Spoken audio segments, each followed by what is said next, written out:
Okay, welcome everybody at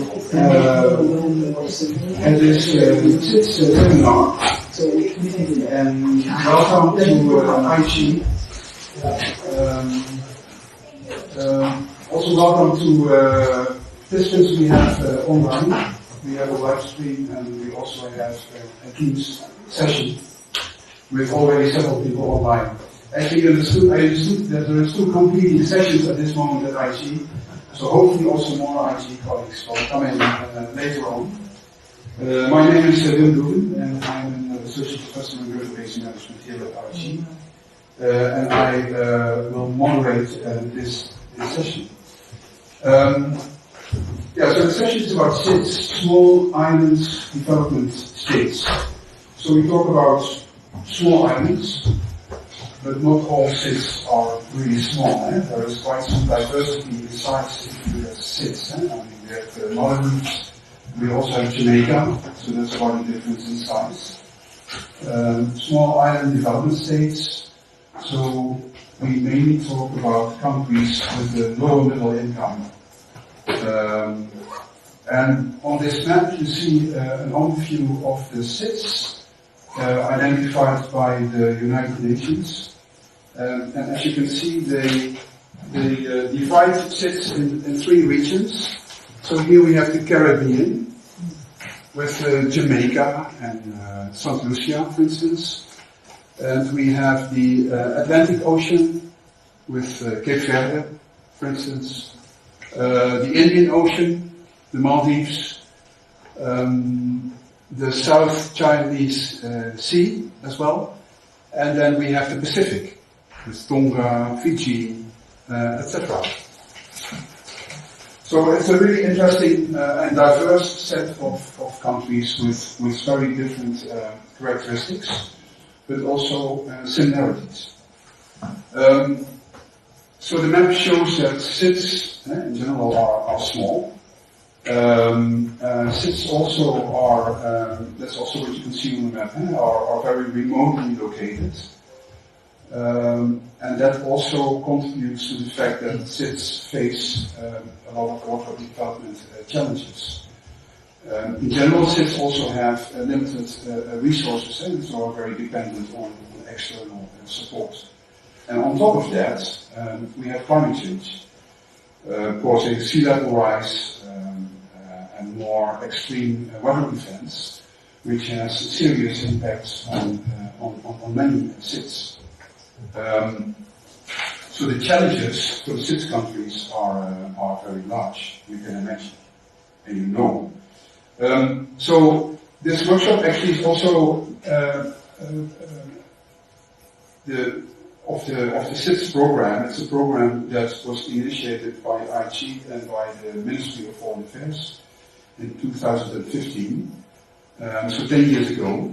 And the idea of the program was to strengthen the capacities of SIDS professionals, mainly with a focus on low and middle income SIDS.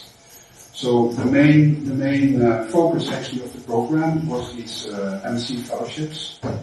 And right now we have about 130 SIDS professionals that have graduated from our programs.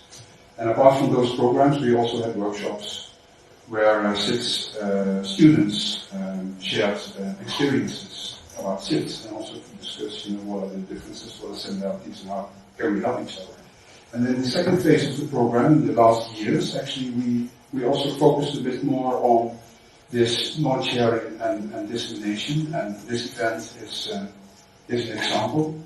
But also the fact that some of the SIDS alumni who are here in the room visited a small island conference in the Faroe Islands in Denmark last week, and had a session actually about SIDS, about small island development states. So I think that was really interesting, and I understood from them they had very interesting discussions and presented what they have done at IG, also afterwards back home and bringing also SIDS to the attention.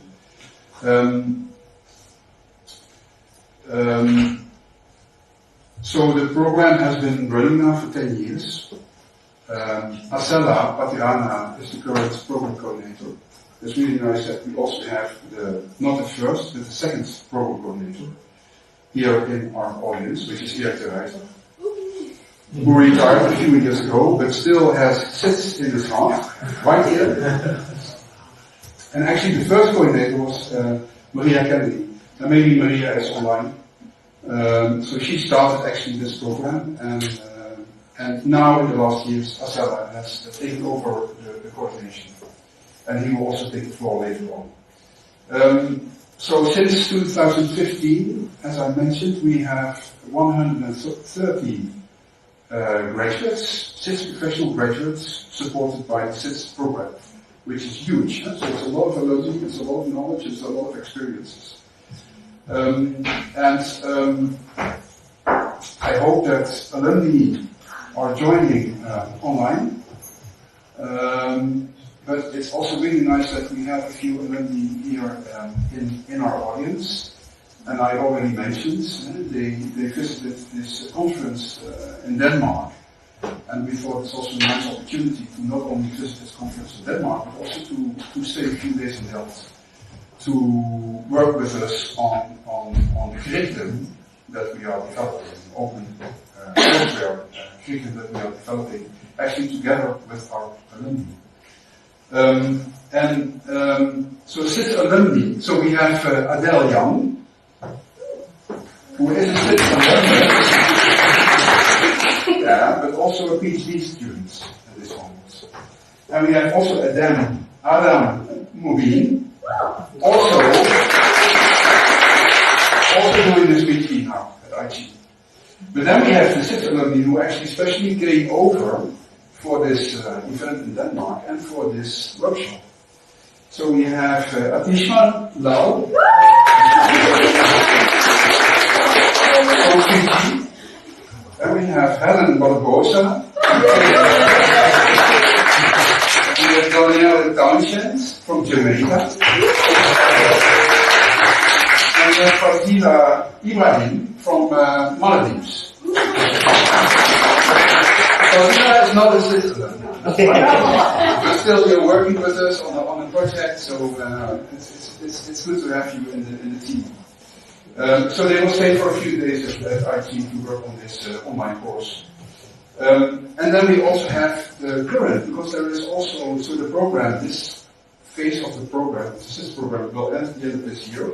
So at this moment, there is a few students. How many, Asela? 10 students are working very hard on their thesis that they have to defend in a few weeks' time and have to submit next week. But then we have students from the current batch. Yeah! I think we should give you the biggest applause.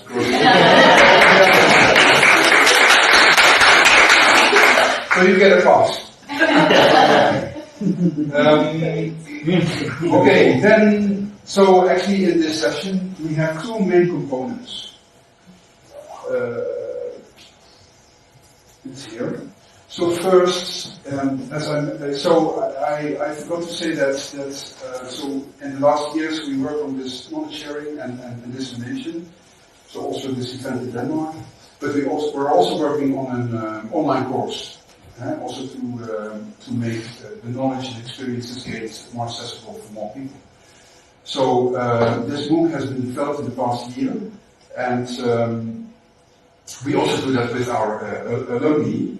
And so the first topic of this session, the seminar, is also the MOOC, and why this MOOC and how does it look, and also to attract your attention and to get your feedback. And Asela will present the MOOC, and before doing that, he will also say a few words about the challenges and the opportunities for SIDS.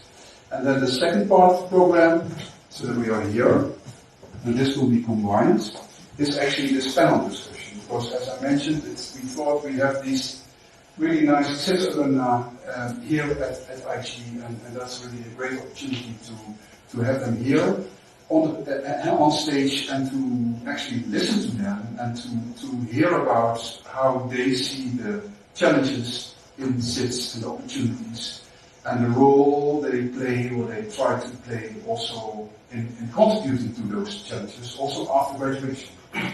I think that's more or less the topic of the panel, right, Adam? Okay, super. So then I give the floor to Asela. So a colleague of mine, and associate professor in asset management, and the coordinator of the current phase of the program.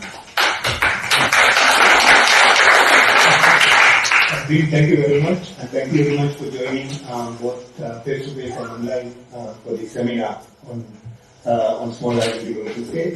I will try to be quick because the highlight of the program is not us, but our alumni who will share their experiences in movement. The island paradise, crystal clear, blue-green waters, pristine white beaches, and swaying palm trees.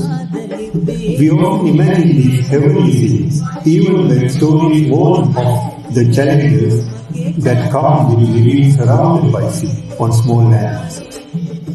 It is rare to see images of the Maldives in the immediate aftermath of the 2004 tsunami, or the hundreds of thousands of tons of plastic waste floating around the Caribbean islands.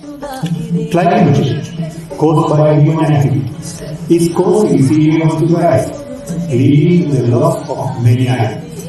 The Carteret Island in Papua New Guinea, for example, are facing threat of being submerged, and the people have only started evacuating.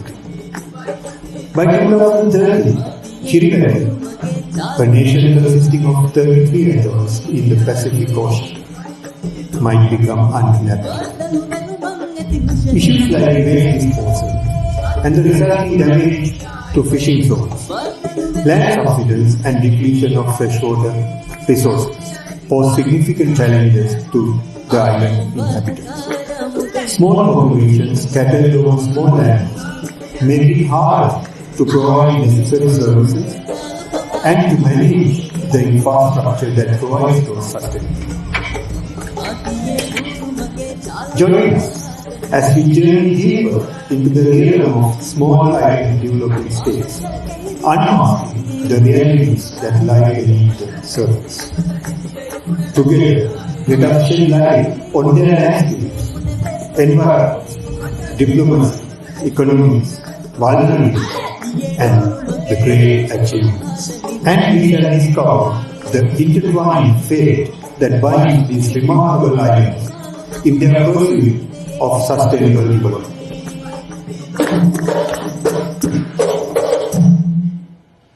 Compliments to Alma, who directed and shot this short movie, which I think is impressive. I want to go into this page. A week ago, United Nations released this landmark report called Surging Seas, and one of the quotations from the Director General of the UN was, of the Secretary General of the UN was, if we save the Pacific, we also save ourselves. So we increasingly see small island developing states as the harbinger of, at the forefront of the vulnerability we are facing as a species, as a global system. But the vulnerabilities of small islands are not limited to climate. If you look at the aftermath of 2008 financial crisis, you can see that the SIDS were hit harder than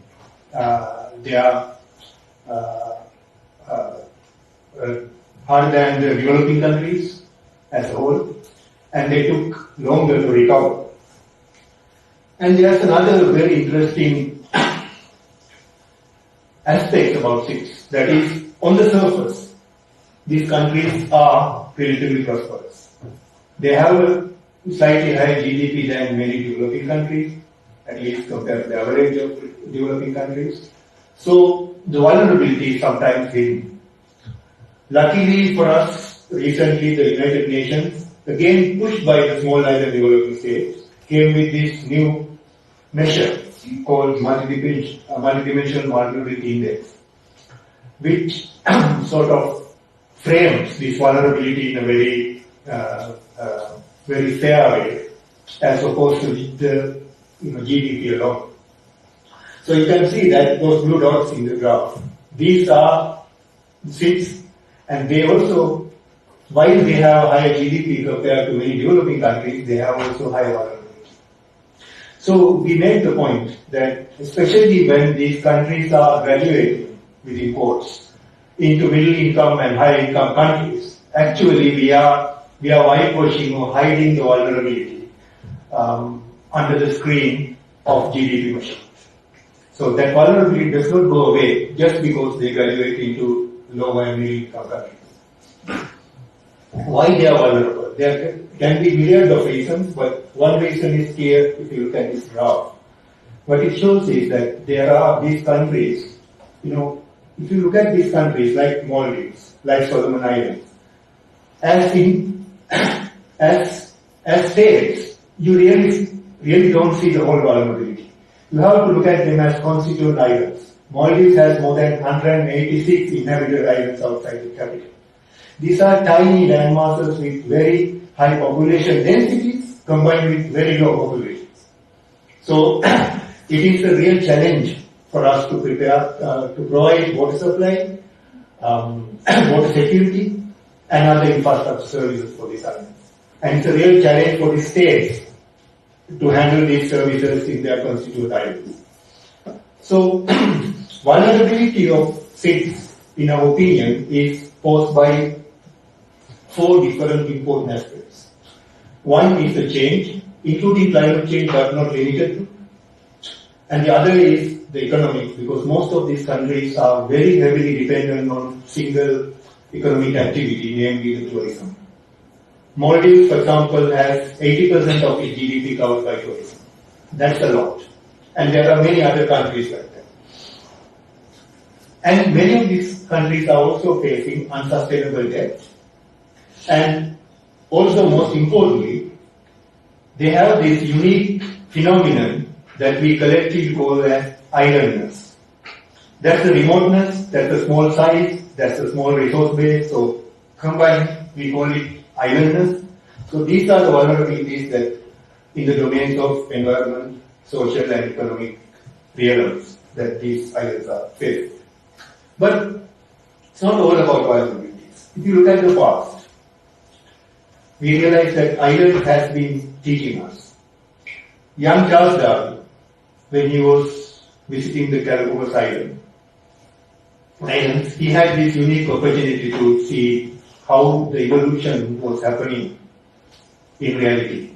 And we think that that experience was what drove him, somewhat hesitantly of course, history, to come up with the idea of natural evolution. Another example is Margaret Mead and Branislaw Malinowski. Their work in Papua New Guinea and Admiralty Islands. They actually put the foundation for the discipline we call today as ethnography. Right? So islands have given us a lot already. And they keep on giving us. Islands today, as was mentioned earlier, are working as the early warning signs for the rest of the world. They are the canaries in the coal mine of climate change. And also, in a positive sense, these are living laboratories, excellent living laboratories, because, when you look at a population of about 1,000, 2,000 people living in a well-defined landmass, that's a really good opportunity for us to observe some of the natural, social, and other phenomena in action. So, in a good sense, islands are living laboratories. So, whatever money we invest in research on islands are not only for the islands, actually they are for the world. Laura Watts, who is an anthropologist from Edinburgh and ethnographer, said, islands are barometers for the earth. Advanced indicators for extreme reproductions of what is the future elsewhere. That's the point. The challenges we face as humanity are concentrated in islands. So what we learn from islands, actually we can apply and we can use in the rest of the world. So these are some of the reasons why we were focusing, as we pointed out, on the SIDS program. And I'm not going to take too much time on this because Wim was very eloquent in explaining the past of this program. We started in 2015. We have funded about 100 graduates, but we have 130 graduates coming from SIDS. We have organized various learning events, regional seminars, and other activities. Like, for example, a couple of months ago, we organized a marathon focusing on SIDS, which was extremely well attended. But the main menu today is the open online course that we have been developing in the past few years actually, but this year we took an accelerated path to finish developing this. So we are launching this open online course. So I'm going to talk about it very quickly. And we have also started using our alumni as the basis, our scholarship program as a basis, to build bigger and better things like research programs related to SIDS and so on. This MOOC about small island development stage is a very introductory sort of open online course. It's free, 100% free and open. It is designed as a self-paced, self-directed learning experience with self-assessment, and the participants will get certificate of completion. What is important for me personally, and what is really interesting about this is a very much demand-driven project. We started this, Eric would remember this, started this by asking our alumni, 130 alumni, okay, what is missing? They came up with the topics, they said that these are the things that we are missing. And some of them were very eloquent, saying that we studied in a SIDS program at IIT, but IIT did not have many SIDS topics. Right? So this was the starting point for this development of this course. And the content was, I'm happy to say, co-created by the SIDS alumni and IIT staff together. So we are co-authors in this endeavor. And it is reviewed by SIDS alumni again. Right? So this is a very real co-creation process that happened. Right? And these few days, starting from Monday, today and tomorrow, as we pointed out, these SIDS alumni are together with us developing case studies for this MOOC. The thematic areas, as you can see on these tabs, have been done and finished, and now we are creating some iterative case studies, and they have been developing these case studies. Some of the examples are here. We are making good progress, and hopefully by tomorrow we'll have some suite of good case studies that really come from real world examples from the SIDS created by SIDS professionals youth.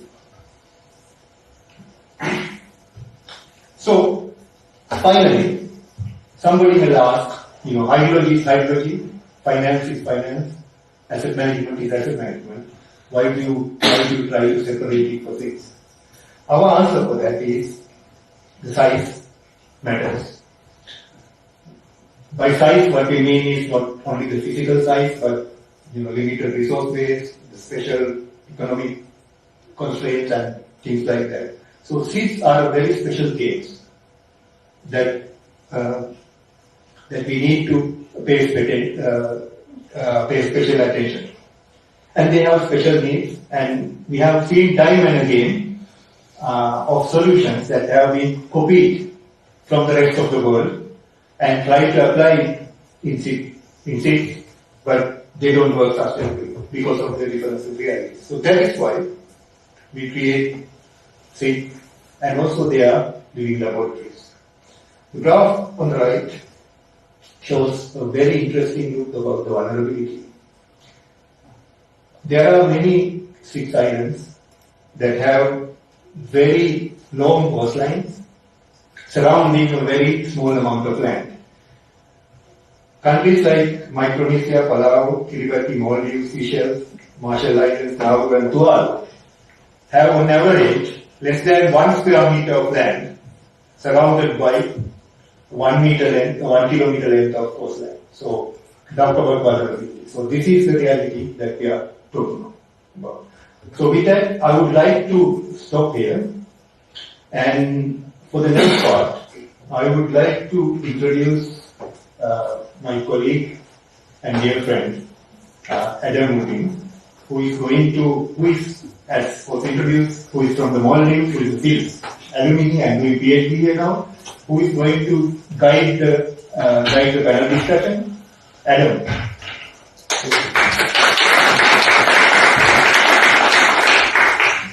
A very good afternoon to everybody. I would like to invite the panelists to please join me here. I'll do a very short introduction of everybody who's joining me here today, including IIT alumni Atish Manaf, Ellen Barbosa, Janet Townsend, Edward Young, and from a partner institute, Satya Rai. Thank you very much for joining us today. We're going to talk about mainly our experiences since graduating from the SIDS program, the work we've done, the work we've tried to do, and the impacts we've made throughout this journey. To begin with, Atishma, I understand you've actually been quite active in Fiji, particularly in the Pacific Islands and the region as well, after you graduated from IT. Could you please tell us a little bit about what you've been working on since? So after completing my IT studies, I went back to Fiji and continued my work with the water utility, Water Authority of Fiji. And I'm also happy to say that I contributed working in the first concept note of Fiji's water sector strategy 2050. It's a 30-year vision for Fiji. It tries to actually solve the infrastructure issues in Fiji and also the climate-related events, which is quite wonderful in Fiji. And currently, so the water sector strategy was actually launched officially this year, April. And currently, I'm working for a regional organization. It is serving 18 Pacific Island countries, and I'm working in the climate change and resilience space. I get the opportunity to write high-level climate change-related statements or speeches for ministers level, and they can present in climate change meetings or even at international forums such as the Conference of Parties. Like last year I was at COP28 and then prepared statements for the ministers. And so that gives an opportunity for us Pacific Islanders to highlight Pacific climate change challenges at international forums, as well as it attracts donor funding, or especially on climate change from development partners or donors in climate finance. And I'm also happy that with my work working for a regional organization, I'm not only serving Fiji but other Pacific Island countries as well. I think it very much ties into Save the Pacific, Save the World. Yes. It's quite an impact we're able to make with this. A little bit different for me and Edel. We studied under the SIDS program and we're currently PhD candidates in IT. However, we are currently doing work directly related to SIDS. Could you tell us a little bit about the work you do with them? I'm doing my PhD, not in a SIDS country, but in Egypt. And they actually told me, don't talk about Egypt when you come here, just talk about SIDS. But I really can't. I can't talk about my experience without talking about Egypt. So whenever people ask me, why did you choose Egypt? I didn't choose Egypt. Egypt chose me. And it's really because there was no opportunity to do research in SIDS. So I think moving forward, I would really like to see, more research, more projects, more opportunities, more collaboration within SIDS. And I think maybe for the current LSE students, I don't know how many of you are actually doing research in SIDS, but having the lack of data is always a barrier, especially depending on the type of research you have to do. So I'd love to see that as a catalyst for more research within IIT moving forward, and I hope one day we can have more PhDs related to SIDS.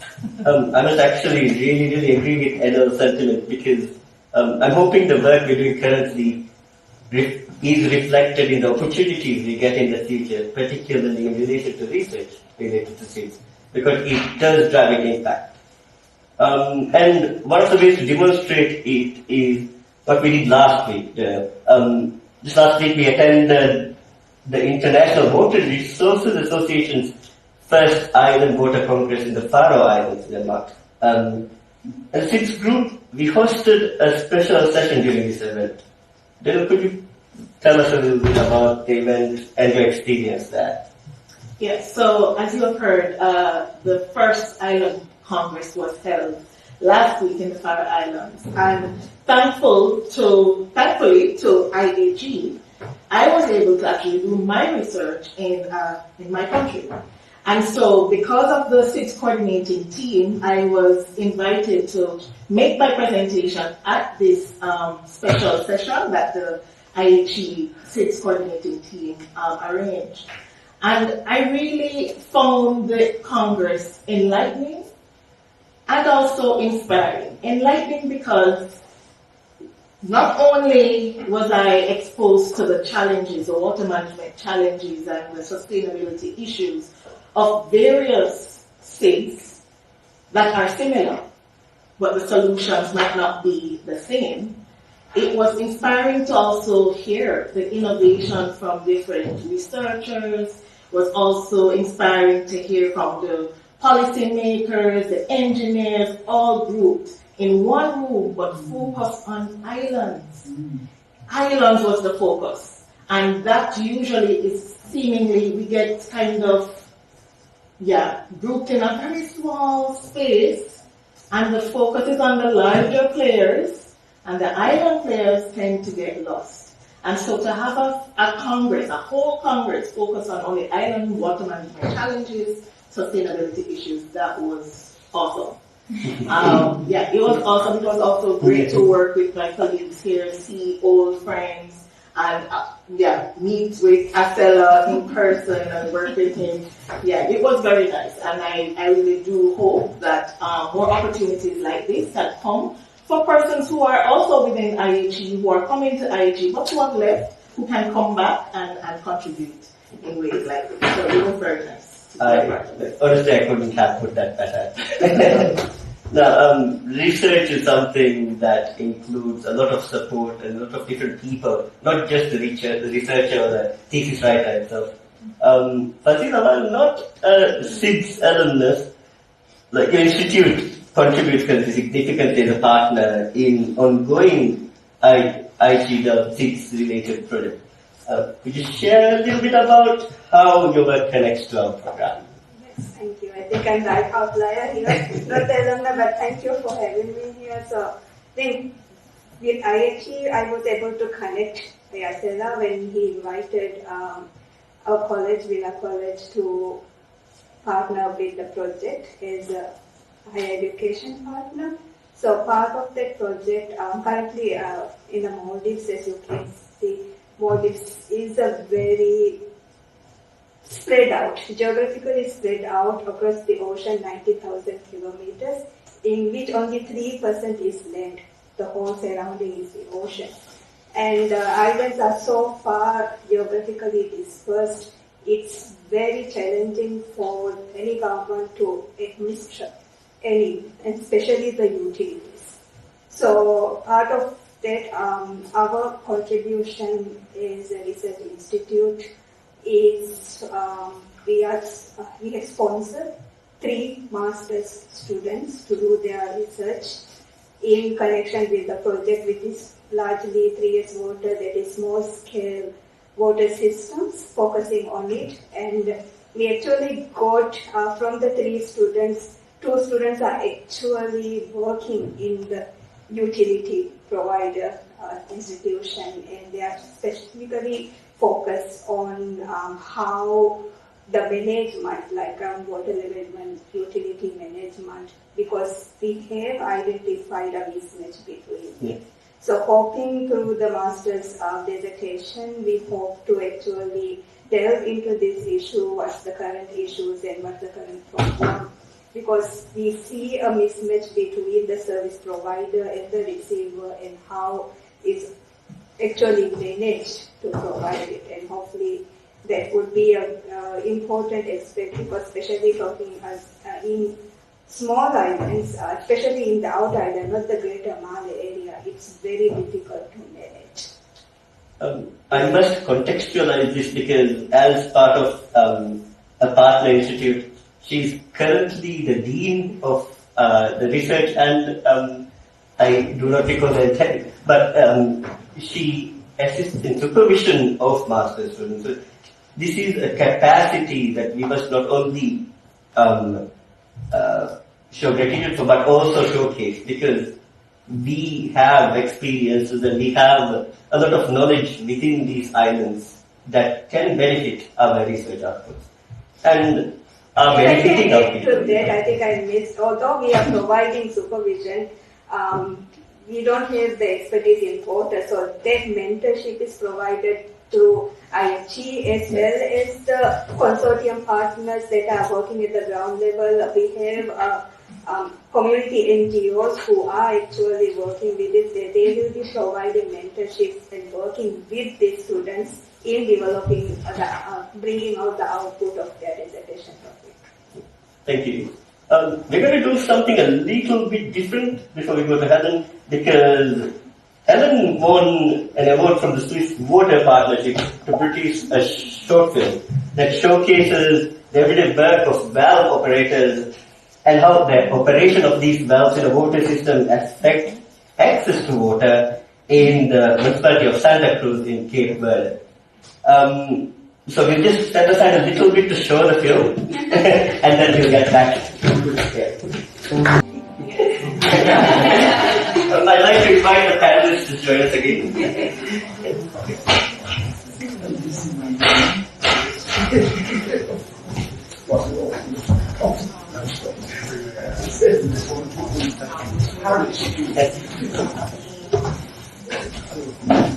Thank you for joining us again.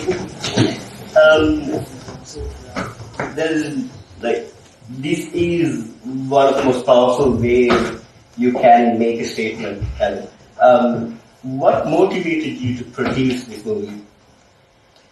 Yeah, actually, when I finished my master thesis, I spent like 3-4 months in Cape Verde doing research, and I said, what now? I collected the data, I have my MSc, and one day I met Linda at Stockholm Water Week, and I was just telling my story about my thesis, what I want to do in Cape Verde, my dreams, and she said, why not develop a short movie? And I was, how I would do that? Who will finance this? And I think from inspiration from IE Contractor, maybe you already saw her movies in India and other forms of popular science. I started to actively looking for partners, for people, and then I said, this way, my motivation is to actually highlight water challenges is often unperceived. People don't know about water infrastructure problems. They don't know why water is intermittent, why it's 2 hours. And I said, this is a way to reach a broader public, because right now it's just academics reading, even maybe just supervisor, just check your thesis. But then what I do, then this is one of main motivations to highlight water challenges, water infrastructure, specifically valves, how they are used to influence water access. Yep. Now that this is a product, now this is out there, what's your next step? How do you plan to go forward with this? Yes, I hope Linda will advise me again.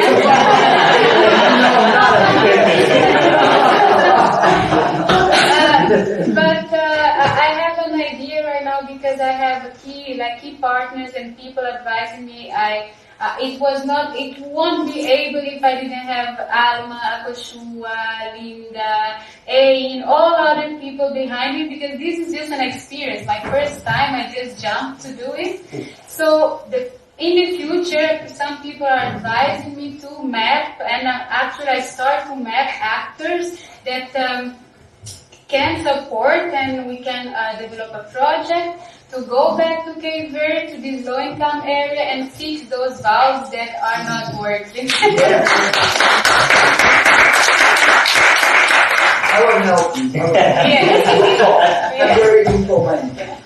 I think these are wonderful experiences of different capacities coming together to not only help but assist and co-produce these things for the betterment of like our own communities from the knowledge that we've gained from here. Now, before we go into any audience questions, do you guys have anything else to add? I just want to ask people to ask questions. Please. I would like to just say how incredible this whole experience is. I love being back at IAG and seeing all of you and your experience in Far Islands and the idea of islands being focused on, because in my research of the films over all the years, I saw the Maldives and the guy who was the president, and they wound up putting him in jail. The journalists did a conference underwater to try to bring home the idea of how vulnerable the islands are to a wider public. But this was maybe 10 years ago now. So there's been an effort in the island community to get attention of what the problems are. They're only getting worse, and things are wonderful that you can put the information together in a way that's very appealing and accessible. But I have to compliment Helen on the persevering nature of what you have to do to make a film. Because it's very easy. It's very easy for me to say make a film, and then, she goes away and I don't have to deal with it anymore. But then we also have a colleague here, Case, whose family's from Cabo Verde as well, so I was able to give a good scientific recommendation. But it's really the perseverance, because it's painful. I mean, the process is very hard, but I just want to compliment the way you interview the participants, because that's an issue when you shoot in a locale of people who are striving to deal with water issues. You just shot them in a very clear way, in a very direct way, and your emotional relationship with them was very apparent in how natural they were in expressing their story, telling their story.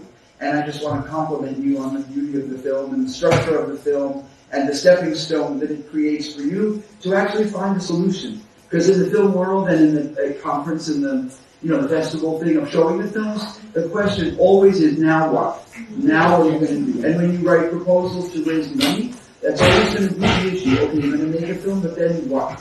So your presentation, the film, and your suggestion that you go back and get money to them to really fix the valves, that's fantastic. That's a model to be replicated. Thank you. We do have a question online, so we just gotta pass it on to quickly. No, maybe it's nice. We have a question from Jean. Jean-Luc from Jamaica. Yeah. Yeah, please. So, Jean-Luc, can you please?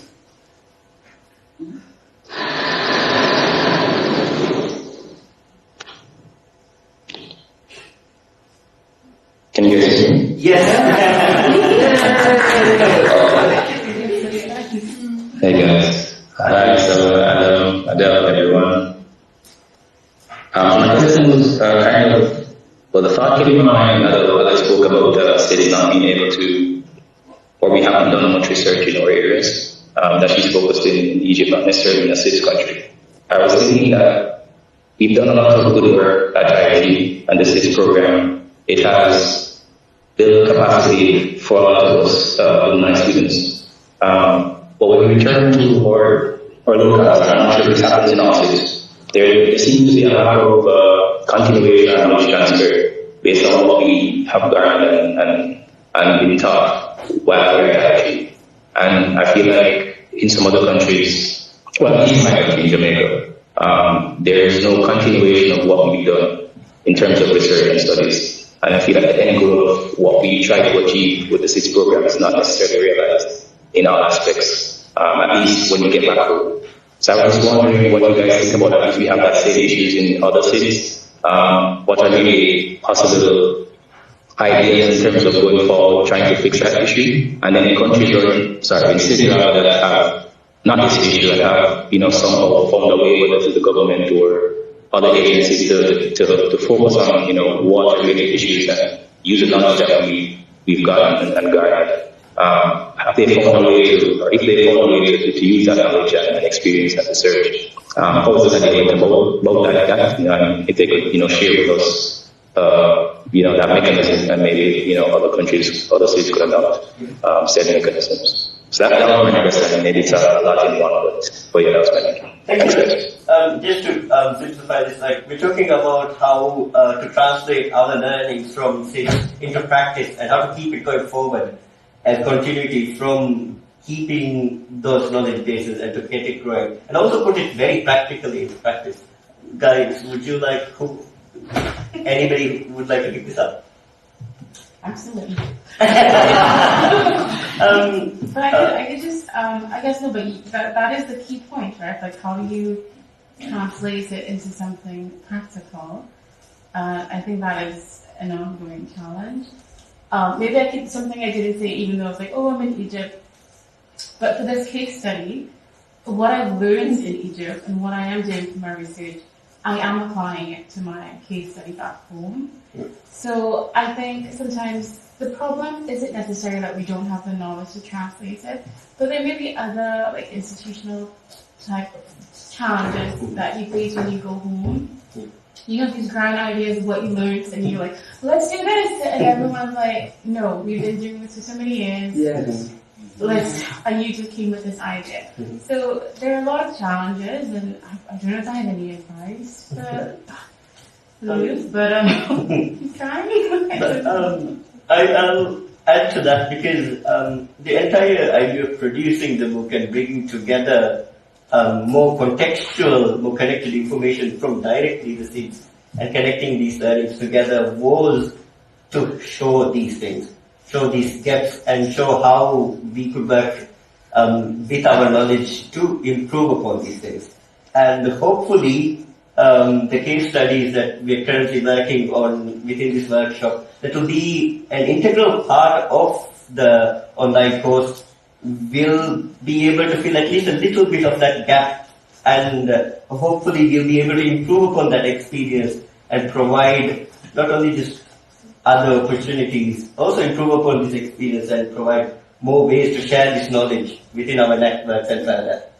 If I can add yes, a little bit, I think this book is really, really important because SIDS historically has been receiving a lot of aid, funding, for example in Cape Verde's Million Challenge account, a lot of reforms, etc.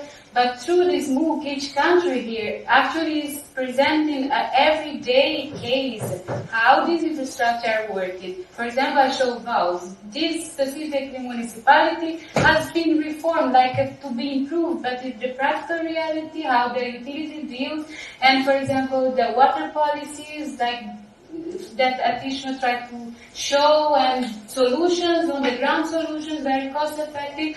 This MOOC, this course will emphasize it and actually people will be more aware what is preferred and what actually works on the ground. Yeah. I hope that answers your question. Look, we don't have a lot of time and we're entering the closing part and everybody likes snacks and drinks. But before we must start, I have some acknowledgements because without these people we could not have gone forward. I would like to thank there's several partners, contributors, lecturers, associates, and the like who's contributed to the MOOC. In addition to that, there are a number of people who contributed significantly from the SIDS island who were invited but unfortunately could not make it. And I would like to mention some of these names because they come from far places. And it's not an easy thing to get people from islands, different islands together in one place. It's a great endeavor. I'd like to mention the names: Simon Craig, Kiba Singh, Kamiri Cox, Ali Michel, Amit Singh, Suma Halid, Justin John, Hassan Muhammad, Jamani Balderamos, and Arpita Banda for their contributions to the online course and for enabling us to bring all of these people together and share our knowledge here. Thank you very much for attending, guys.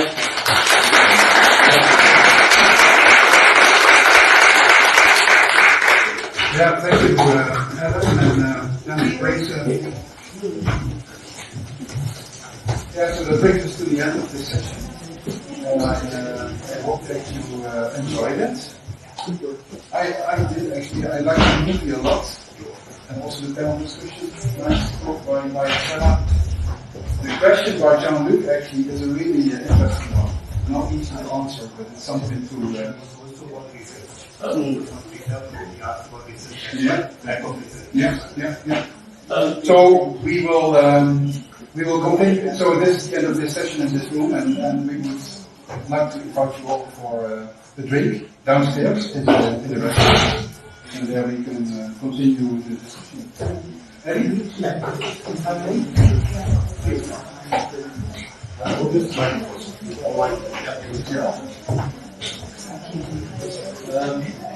ASD, I think one of the possibilities, don't run away, because I really appreciated also the move that you made, Amy, but I know that Amy also did something similar like that, also with support of RIOS, which is a Rotary initiative. I would really like to let you know that there are some initiatives like that can help you. This is a small first step. I think what I found very interesting is for both of you, there's a next step to be made after this small step. And I think also there are possibilities to do that. And what I'm talking about are different issues. Firstly, what I really liked about the movie was actually the question about how to distribute water. And I used to work in Niamey, and I had students from Cabo Verde, but was never able to go there, but I'm very interested in this particular case. So it would be nice to hear more about that. I think changing falls somewhere there. Please talk to Linda, but also talk to me and others, because I think that's something we should be able to overcome. There's a Water for Life project from the Dutch water utility companies here. I think there are potential solutions there to maybe have the valves, but then you're entering the other discussion that you are in, and that is, okay, how do you implement it? Who's going to take care of it? How do you operate it? And all those things, I think, are very nice that you have this community of SIDS countries, because I think you are living in a particular, and working in a particular situation that's not the same as what you have in big other countries.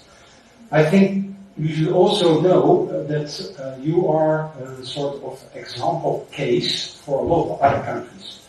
Because SIDS were shown on a map, but if you look at the countries that also have small islands but are not considered SIDS because they have a governance system that makes them part of a big island, there are many. And it's not well known that they are facing similar problems that they're facing on the SIDS. Because the main topics of the government is on the larger part of the country and not necessarily on the small islands. And I think that's not always the same problems and also not the same solution. So I think it's really important that you have this community, build on this community. I would be super happy if we're able to start some regional centers in some of the areas where we can support initiatives like this. And I think the question about research, that was not answered, sorry for taking so long, is I think a challenge that we're facing in more places. And I think it's an important challenge. It also has to do that I think we should talk and discuss with the authorities, with the institutions on the island, how you can do that in a place where you have limited resources. And I think now you're talking about governance and the governance challenges. And also there, I think the collaboration within the SID countries can really help to find a way how to do that. For the Caribbean, maybe the University of the West Indies could be a partner there. But I think it's nice to see how maybe we can bring connections between different existing networks to enable it. So enough things for the drinks, I think. I would like to invite you all for a drink, but of course I cannot close the door before Maria Laura would like to share something with you as the alumni coordinator. Very short. Well, first of all, congratulations for the program and all the opportunities you gave to participants of the SIDS. and 130 is a great number, and all the work you have done, and this MOOC is fantastic. And my question is, and to think about the previous graduates of the SIDS program, that it would be very nice maybe also to start to integrate it, to see the way they can collaborate. For example, when I see the Caribbean islands, I see Cuba. There was a time that there was a lot of Cubans at IHE Delft, and it can be the case of another islands in which also we can have really key number of alumni, and second ones in nice positions that can collaborate. Very happy with all what you have done. But congratulations, because it's amazing, as well as in which way you are all connected and continue being connected. And that's great movie. Super. Thank you.